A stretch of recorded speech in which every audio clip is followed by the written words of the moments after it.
Hey, welcome. Come on in, have a seat. I know this is an office that looks very much like a home with messy children in it, but it's not. It's an office. Come on in. Right here? Okay, all right. I'm sure that both of you understand that the court has reviewed all of the documentation that you've both submitted up until this point, and they believe that mediation is the best route. Today we're going to discuss a few things and see if there can be any reconciliation before the court schedules another hearing. I appreciate you sitting down with us today before it goes into the court. Why don't you start? Just don't know where to start. I understand. She cheated on me. I just can't give any more. She's taken so much. And I kept giving all of this trust to her when she didn't deserve it. Now I don't know if we're ever going to be able to make it work out again. We've been married for a long time. After she drained our bank account and got all of these credit cards in my name, about $150,000 worth of credit card debt that I'm now responsible for. She called my mom a bad name, ran over my dog. She hasn't even said hi to the kids in weeks. Clothes were out on the lawn, burning. Called the cops on me.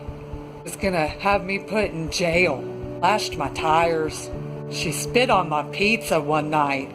Threw away my favorite sneakers. Can't even trust her with food. Slapped my Uncle Ted. He's in a wheelchair. I'm at the end of my rope. All of it is true. It spiraled out of control like it did. That attraction to Julio. Then there was Hector. And Alan. There was Damon. Julio again. And Robert. I was so guilty of doing him wrong when you did nothing.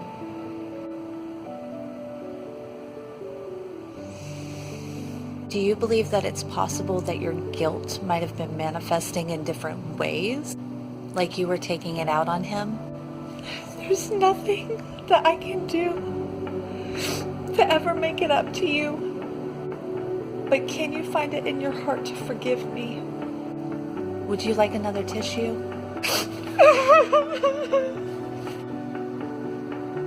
Do you believe that there is any chance of a reconciliation at this point?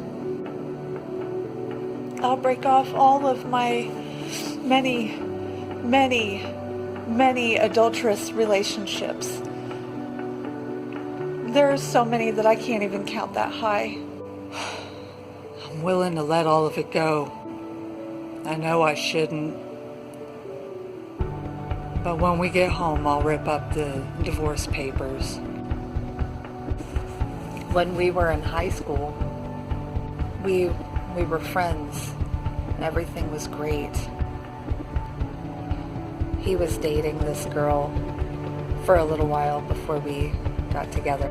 And then last week, Facebook profile, and he's talking to her again. I'm not the only guilty party in this. Really? Knew that he was flirting with her online. I talked to her on Facebook. We went to high school together. How dare you? Are you being serious right now? I can't believe that he's cheating on me. He's cheating on me. How dare you get so upset over one insignificant thing? When you have broken so much of his trust, you can't give him a little bit of trust? I think that it's my recommendation that you two go ahead and proceed with your divorce. Now, because we are ruling in favor of him in this, it is your responsibility to pay him alimony, pay him child support, to pay back the entire amount of credit card debt that you have amassed in the past 2 months. And I'm saddled with all of that debt? What? I can never repay that. Fix his car, and you will buy him a puppy. We will also recommend that you go to civil court, where he can sue you for the amount of damages that you have incurred over the past 2 months. What? I suggest that you get your affairs in order, because you are probably facing jail time. Please, can I make it up to him somehow? I suggest that you get your affairs in order. We're done here. Hello, everybody. The parable that you just saw was the parable of the unmerciful servant. Now, because I'm a psychology major and I thought it would be just a little bit interesting to do it from a counseling perspective, I wanted to do it in terms of trust between a husband and a wife. It seems to be a commodity. Now, husbands and wives are often called to serve one another. When that trust is broken, it really can wreck a marriage. We've seen it. All of us have seen marriages fail.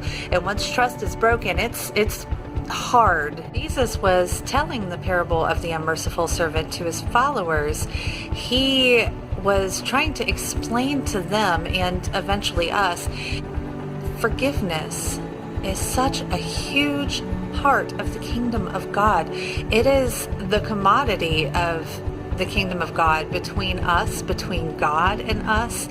In this parable, we see that God is just. 10,000 talents actually translates into 200,000 years of labor. You couldn't pay it ever. It is impossible to pay that debt. Now, owed about a third of a year's worth of wages. Now, that's nothing to laugh at, but in comparison, the two are pretty different. Vastly different. God is willing to forgive our iniquity. He's willing to forgive such a huge debt that Jesus paid for us, a debt that we could never pay on our own. And then he turns around and he welcomes us, the wretched, the sinners, the poor. We are too poor to be able to pay our debt into the kingdom of heaven. There's no way that we could ever do it by ourselves. All he asks in return, Jesus just asks us to extend the same courtesy that we have been shown. I hope you've enjoyed my parable of the unmerciful servant. It's been an amazing class with all of you. Thank you all for watching. God bless.